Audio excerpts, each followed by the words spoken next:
Welcome to my channel friends, thanks for joining. Friends, आज के video में आप सर के बाईं तरफ दर्द होने की सूरत में कौन सी होम रेमेडीज या फिर घर पर आप कैसे इस दर्द को जो है वो कम कर सकते हैं, यानी ऐसी कौन सी चीजें हैं या बातें हैं जिन पर अमल करने से आप सर के बाईं तरफ होने वाला जो सर दर्द है उसको कम कर पाएं, उसकी शिद्दत को कम कर पाएं। फ्रेंड्स, वीडियो को स्टार्ट करने से पहले रिक्वेस्ट करना चाहूंगी, प्लीज चैनल को सब्सक्राइब जरूर कीजिएगा। इसके लिए सब्सक्राइब बटन पर क्लिक कीजिएगा, साथ बेल और ऑल के बटन पर लाजमी क्लिक कीजिएगा, क्योंकि इस पर क्लिक करने से आपको हमारी हर नई आने वाली वीडियो की अपडेट मिल सकेंगे और आप हमारी वीडियो जो सबसे पहले देख पाएंगे। टॉपिक की तरफ आते हैं फ्रेंड्स, कि ऐसी कौन सी होम रेमेडीज हैं या टोटके हैं या खुद अपने तौर पर आप क्या कर सकते हैं कि आपके सर के बाईं तरफ होने वाला जो सर दर्द है वो कम हो सके, आपके सर के बाईं तरफ होने वाला जो सर दर्द है वो कम हो सके। सबसे पहली चीज आप ये कर सकते हैं, आप अपने सर या फिर गर्दन पर कूल या फिर ठंडे या फिर गर्म जो कंप्रेस होते हैं, जो आपको बाजारों में भी अक्सर मिल सकते हैं, या अगर ये चीज नहीं है तो आप अपने तौर पर भी घर पे जो है वो वार्म की अगर बात की जाए, यानी अगर गर्म सेक करने की बात की जाए तो घरों में आमतौर पर ये किया जाता है, कपड़े को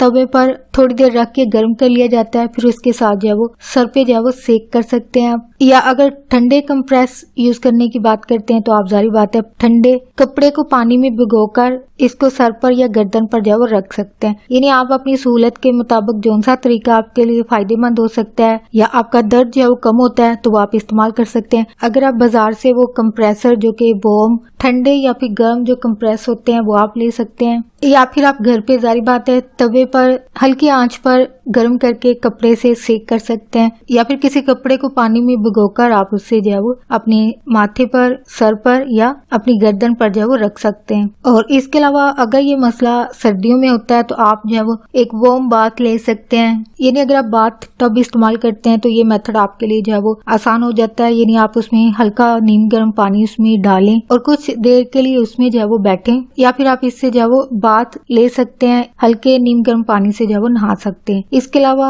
आप जो है वो डीप ब्रीथिंग की, गहरे सांस लेने की प्रैक्टिस कर सकते हैं। यानी गहरे सांस लीजिए। अगर आप इस तरह की कोई एक्सरसाइज करते हैं कि डीप किस्म की ब्रीथिंग है तो आप जो भी कर रहे हैं बिल्कुल एहतियात से कीजिएगा कुछ वक्त के लिए, क्योंकि जब आप ब्रीथिंग एक्सरसाइज कर रहे होते हैं जो कि आपको इस वाली सूरत में आपको डीप ब्रीथिंग करनी होती है, यानी गहरा सांस लेना होता है। तो गहरा सांस आई थिंक सिर्फ चंद सेकंड के लिए इंसान रोकते हैं, जो कि 3 से 5 सेकंड तक, इससे ज्यादा नहीं। तो आप कोशिश कीजिए, आप यहाँ पे सर्च कर लीजिएगा कौन सी एक्सरसाइज आपके लिए बेस्ट रहेगी, या फिर अपने तौर पर भी 1-2 सेकंड के लिए अपनी सांस को रोकिएगा। सॉरी, रोकना नहीं होता है, सांस को अंदर खींचना होता है, जो कि 2 से 3 सेकंड तक आप खींच सकते हैं। या फिर यह है कि आप जो है वो ऐसा म्यूजिक सुनिए जिससे आपका जहन जो है वो रिलैक्स हो, यानी आप जहनी तौर पर जो है वो सुकून महसूस करें। जो भी आपको म्यूजिक पसंद हो वो आप लगाइए, लेकिन कोशिश करें ऐसा म्यूजिक हो जो कि स्लो टोन में हो, यानी ज्यादा शोर शराबे वाला जो म्यूजिक है आई थिंक उससे रिलैक्स होने की बजाय इंसान इरिटेट हो सकता है। या फिर अपनी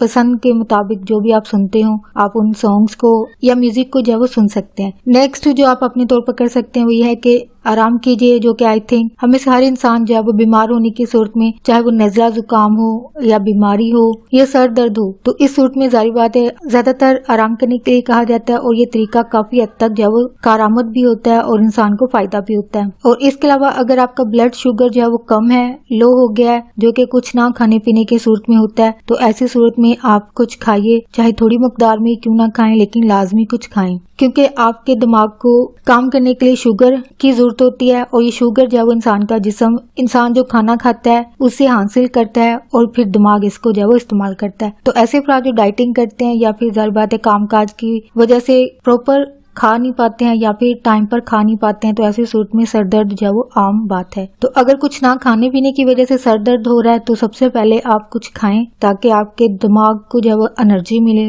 और आपका सर दर्द जो है वो कम हो। और इसके अलावा आप सर दर्द के लिए आप कुछ जो मेडिसिन आम घरों में भी इस्तेमाल की जाती है या फिर अपनी डॉक्टर के हिदायत के मुताबिक भी आप सर दर्द के लिए दवाई जो है वो इस्तेमाल कर सकते हैं, ये भी फायदेमंद साबित होती है। इसके अलावा इंसान को होने वाला जो सर दर्द है वो मुख्तलिफ इकसाम के होते हैं, जिनमें माइग्रेन, क्लस्टर या फिर टेंशन हेडेक होती है। इनकी वजह से इंसान के सर के एक तरफ जो है वो दर्द होता है। तो ऐसी सर दर्द जो कि चंद है, इन सर दर्द से इंसान जो है वो निजात कुछ मेडिसिन खाने से या फिर लाइफस्टाइल में तब्दीली लाने की सूरत में जो है वो कर सकता है। क्योंकि आम जो सर दर्द होता है इसको आप थोड़ी देर रेस्ट करने से, आराम करने से या जो आप खा पी रहे हैं उन चीजों में तब्दीली करने से आप जो है वो सर दर्द से निजात जो है वो हासिल कर लेते हैं। या फिर कुछ मेडिसिन जो कि आम घरों में भी इस्तेमाल की जाती है, उनके इस्तेमाल से भी इंसान का सर दर्द जो है वो कम हो जाता है। लेकिन ऐसा सर दर्द जो कि आपके रोजाना की जिंदगी के जो मामला है उनको भी डिस्टर्ब करे, यानी आपकी रूटीन लाइफ को डिस्टर्ब करे, यानी सर दर्द की वजह से आप कोई काम ना कर पा रहे हो, तो ऐसा सर दर्द जारी बात है एक वार्निंग साइन है आपके लिए। तो ऐसे सर दर्द की सूरत में आपको फौरी डॉक्टर से राब्ता करना चाहिए